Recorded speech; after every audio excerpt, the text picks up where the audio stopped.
In late May, 3 months after the US imposed sanctions on Russian oil, gasoline made from Russian crude was delivered to this terminal in New Jersey. It was later distributed to gas stations across the East Coast.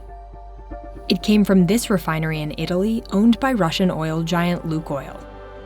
That's because of a US sanctions loophole that allows banned Russian crude to be refined in a country outside of Russia and sent to the US.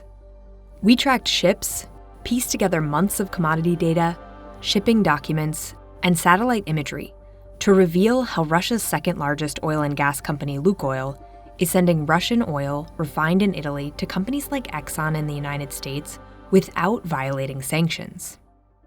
Our investigation shows that Lukoil's ISAB refinery in Syracuse, Sicily, represents one of the most extreme examples of this loophole. The vast majority of the crude for this refinery comes from Russia. It's then refined in Sicily, after which it's considered Italian, thanks to a long-standing industry practice that allows the origin of oil to change based on where it's refined.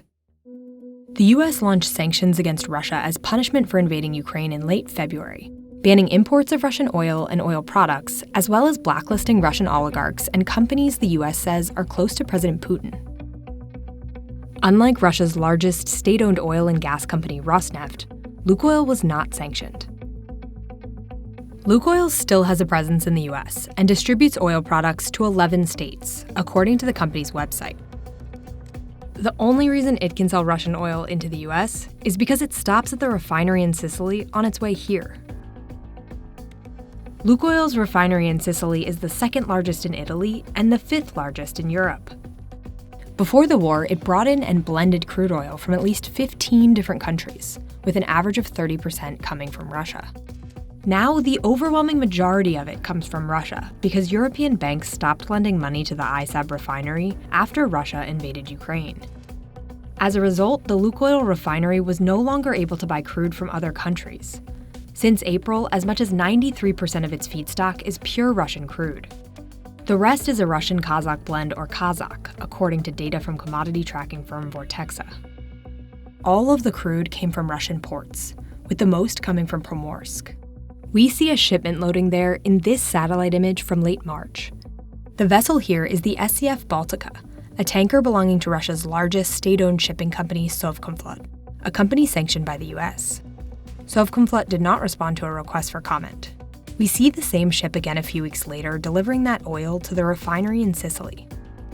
It's this crucial stop that eventually allows Lukoil to sell this oil as gasoline and other products to the US.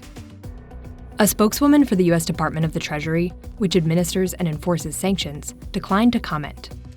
But US sanctions state an exception for any Russian origin good that has been substantially transformed into a foreign-made product. In general, substantial transformation means that the oil has been changed through processing or manufacturing, such as refining. Refining is a process in which crude is heated and distilled. While this process technically transforms the crude into a different product, if the same raw ingredients used in Lukoil's Sicily refinery were brought to the US, it would be a violation of sanctions. The refinery exported almost 5 million barrels of oil products to the US since March of this year. Roughly 2.5 million of those barrels were gasoline. According to the American Petroleum Institute, that's enough to fill about 7 million automobile gas tanks. We traced shipments delivered to at least 7 different buyers in at least 13 different locations. Some of this was gasoline. While we can see where it was delivered, shipping data doesn't always identify the buyer. Data shows fuel oil and gasoline were purchased by Exxon and oil trading companies such as Lukoil's own trading arm, Litasco. The most oil products sent from Lukoil Sicily to the US since March went to Exxon's terminal in Baytown, Texas, just outside Houston. Nearby, a terminal owned by Magellan Midstream Partners, a company that transports and distributes oil products, received the largest amount of gasoline.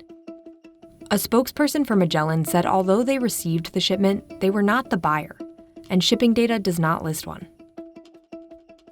Another gasoline shipment, over 300,000 barrels, arrived at this terminal in New Jersey. Shipping data indicates the receiver for that delivery was also Exxon.